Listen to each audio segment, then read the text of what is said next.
फिलहाल बढ़ते हैं जी आगे, टैक्सियों को यहां पर छोड़ते हैं, लेकिन अच्छी खबर से आपको बाखबर करते हैं और बात बताते हैं खेल की दुनिया की, क्योंकि मामला क्रिकेट का है और बाकायदा तौर पर पहली बार एक एमओयू साइन किया गया है और वो भी इंटरनेशनल लेवल पर साइन किया गया है। GR8 नामी एक कंपनी की तरफ से ये कॉन्ट्रैक्ट साइन किया गया है, जिसके तहत अब क्रिकेट की दुनिया में जम्मू कश्मीर के खिलाड़ी भी नुमाया तौर पर खेल सकते हैं। GR8 स्पोर्ट्स जो बैट मैन्युफैक्चरिंग कंपनी है, उनकी तरफ से बाकायदा तौर पर एक एमओयू साइन किया गया है इंटरनेशनल क्रिकेट बोर्ड्स के साथ, लीग्स के साथ, वेंडर्स के साथ, ताकि यहां का टैलेंट जो है वो उभर कर सामने आए और वो मुख्तलिफ क्रिकेट के अंदर खेल सके और सिर्फ BCCI पर उनकी नजरें मरकूज ना हो। और माना जा रहा है कि यह पहली बार हुआ है और इस तरीके से ये जो शुरुआत इस साल हुई है, कम से कम 100 के करीब बैट्समैन, 100 के बॉलर्स और इतने ही तादाद में विकेट कीपर्स को शॉर्टलिस्ट किया जाएगा, जहां पर मुख्तलिफ ट्रायल्स के जरिए से और उन्हें भेजा जाएगा बैरून रियासत, बैरून मुल्क, उन लीग्स के अंदर और उन बोर्ड्स के अंदर खेलने के लिए जहां से उन्हें चुना जाएगा। एक अच्छी और बेहतर खबर इस वक्त खेल की दुनिया से और स्पेशली साउथ कश्मीर से उभर कर सामने आ रही है, क्योंकि GR8 स्पोर्ट्स का जो जहां तक नाम है, यह मैन्युफैक्चरिंग कंपनी है जी और अनंतनाग से लगातार अपना जो प्रोसेस चला रहे हैं। फजलुल कबीर साहब इस वक्त हमारे साथ है, GR8 स्पोर्ट्स के बड़े रूही रवा हैं और इनकी जाती कोशिशें इस वक्त ये रंग ला चुकी है। बहुत बहुत शुक्रिया फजल साहब ज्वाइन करने के लिए। बड़ा इंपॉर्टेंट है जी, जब खेल की दुनिया की हम बात करते हैं तो पिछले कई महीनों से हम देख रहे हैं कि मुख्तलिफ खिलाड़ी चाहे T20 में है, नेशनल टीम में है, आहिस्ता आहिस्ता करके वो सिलेक्ट हो रहे हैं, लेकिन अब आपने एक और विंडो खोल दिया है। ये विंडो है क्या, किस तरीके से खिलाड़ियों को इससे फायदा मिल सकता है? जी अस्सलाम वालेकुम। अगर आप देखेंगे, हमने इस मामले में प्रेस कॉन्फ्रेंस आज बुलाई थी, तो अभी तक अगर आप देखेंगे क्रिकेट को एक इस नजरिए से पूरी दुनिया में माना जाता था कि it's an extra curricular activity. तो अब मसला ये हो गया, हमने सोचा कि इस मामले में इनको एक क्रिकेट में एक रेवोल्यूशन लाए और पूरी दुनिया में अगर आप देखेंगे पिछले 2 सालों से हम जुटे पड़े हैं, पिछले 10-12 सालों से। पहले कश्मीर का ब्रांड हम लेके गए इंटरनेशनल क्रिकेट में, we are the FCC approved brand of Kashmir, and after that अल्हम्दुलिल्लाह लास्ट ईयर हमारा बैट पूरी दुनिया में ना, वर्ल्ड कप पे जो आपने देखा होगा ऑस्ट्रेलिया में, सबसे बड़ा छक्का हमारे बैट से लगा। तो हमने सोचा क्योंकि अगर कश्मीर की बात करें या पूरे इंडिया की एट एन होलिस्टिक व्यू, तो क्रिकेट कश्मीर इंडिया में एक रिलीजन माना जाता है, जिसका Sachin is considered as the god of the cricket. तो इस मामले में हमने अब सोचा कि हम जो टैलेंट है, मैक्सिमम टैलेंटेड प्लेयर उसको मौका नहीं मिलता इंटरनेशनल लेवल पे जाने का या उस तरीके की गेम खेलने का जो वो डिजर्व करते हैं। इसमें प्रॉब्लम ये होती है कि उनको वो प्लेटफॉर्म नहीं मिलता और उनको लाइफ में स्ट्रगल के अलावा कुछ नहीं मिलता। 20 सालों तक, 30 सालों तक, आपने अगर लास्ट ईयर IPL देखा होगा, तो we had a cricket player, he debuted at 45 years of age। तो हमने अब सोचा कि चलो इसमें भी कुछ किया जाए ताकि जो टैलेंटेड प्लेयर्स हैं उनको हम एक मौका फराहम करा सके इंटरनेशनल लेवल पे और वो अपना लोहा मनवा सके उस जगह पे।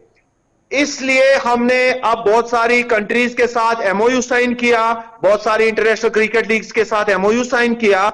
We will be providing them with एक मतलब डेटाबेस देंगे हम उसको, जिसमें हमारे खिलाड़ी करीबन 250 से ये स्कीम पूरे हम ऑल ओवर इंडिया लॉन्च कर रहे हैं, जिसमें 100 बॉलर, 100 बैट्समैन और 50 विकेट कीपर हर स्टेट से सिलेक्ट किए जाएंगे और 1 साल तक उनका डेटाबेस लिया जाएगा।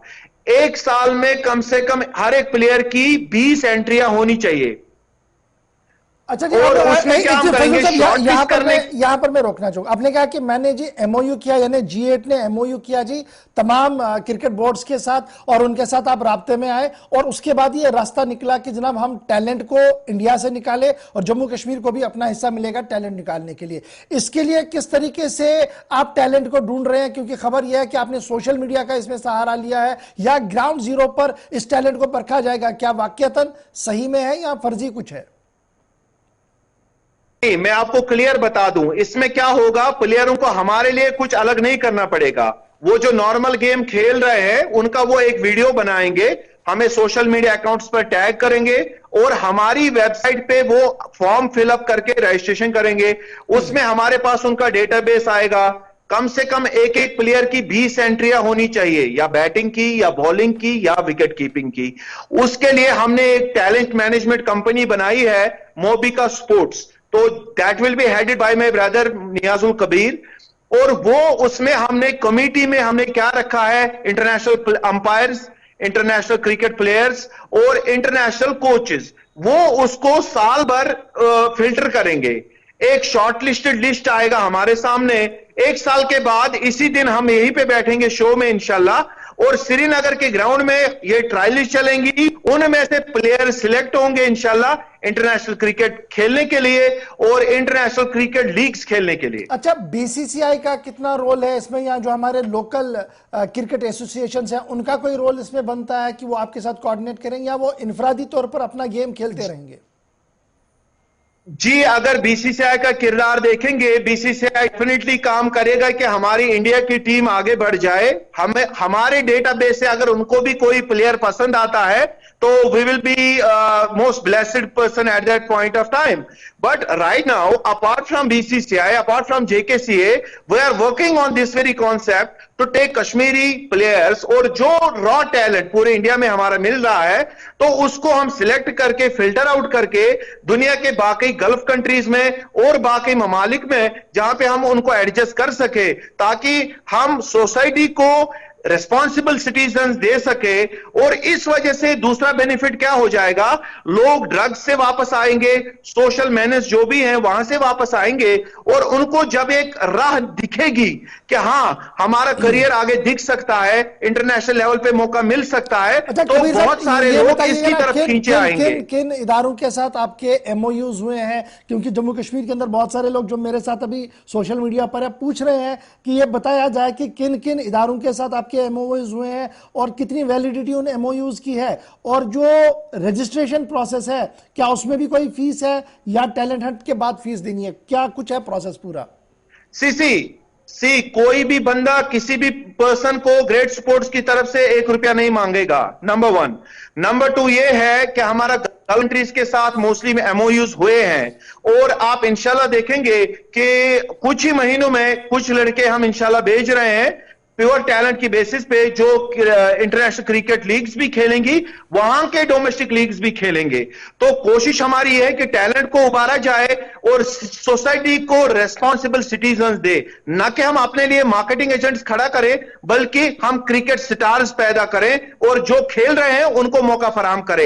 दूसरी बात यह है कि बहुत सारे लोगों ने इसको हाईजैक करने की कोशिश करी। मैं आपके वसादत से बोलना चाहता हूं, इसको हाईजैक करने की कोशिश करी। लोगों को बेवकूफ बना रहे हैं, खिलाड़ियों को, कि आप हमें 20 लाख, 50 लाख, 30 लाख दो, हम आपको मौका दें। मैं बताना चाहता हूं, किसी को कोई पैसा नहीं देना, आपने रजिस्ट्रेशन करनी है, आपने हमें सोशल मीडिया पे टैग करना है, दैट इज ऑल प्रोसेस। अच्छा फजल साहब, ये भी बताइएगा कि कब तक एक्सपेक्ट है कि जो पहला बैच यहां से आप तैयार करके बाहर भेजेंगे खेलने के लिए, और क्या मैं ये समझूं ये बीसीसीआई का मुतबादिल है जम्मू कश्मीर के अंदर भी? No, not at all. We are not working parallelly with BCCI, not at all. हम इकट्ठे काम करेंगे। उनका भी मकसद यही है, मेरा इंडिविजुअल मकसद भी यही है कि हमारा यूथ अच्छी जगह को चला जाए और हमारी कंट्री ग्रो करे, हमारे यूथ को एक अच्छी डायरेक्शन मिल सके।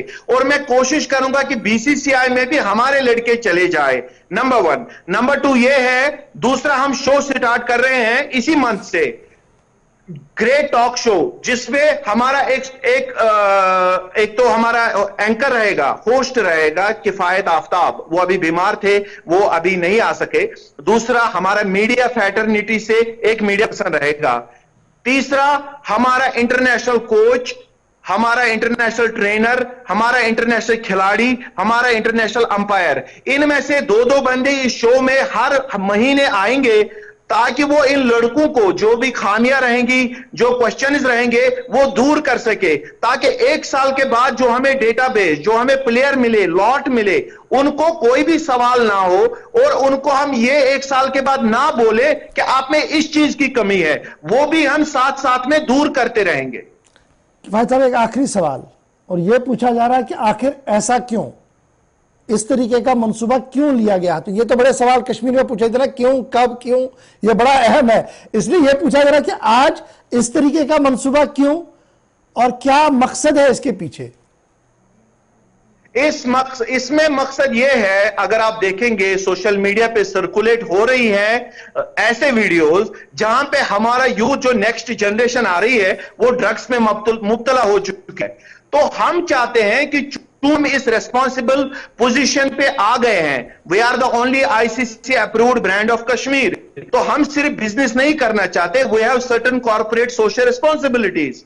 तो हम इसके बावजूद यह करना चाहते हैं, जो हमारे गुड कॉन्टैक्ट्स हैं उनको इस्तेमाल करें और अपने यूथ, अपने लोगों के लिए कुछ कर सके, ताकि वो लोग आगे बढ़ के कुछ और लोगों के लिए अच्छा कर सके। बहुत बहुत शुक्रिया हमारे साथ ज्वाइन करने के लिए। फजलुल कबीर साहब GR8 के रूही रवा है और इन्होंने एक नई पहल की है कि किस तरीके से जम्मू कश्मीर के नौजवानों को बैनुल-अक़वामी सतह पर लाया जाए खेल की दुनिया में, और वो भी खेल क्रिकेट का, जिसका जुनून आज के दिन में पूरे जम्मू कश्मीर के अंदर नौजवानों के अंदर देखने को मिल रहा है। और खुद इसकी वजाहत लेफ्टिनेंट गवर्नर से लेकर वजीर खेल ने की थी, जब माइनस टेम्परेचर में गुलमर्ग के अंदर खिलाड़ियों ने अपने जौहर दिखाया क्रिकेट खेलते हुए, और उसकी चर्चा खुद लेफ्टिनेंट गवर्नर ने बाद में अपने रेडियो प्रोग्राम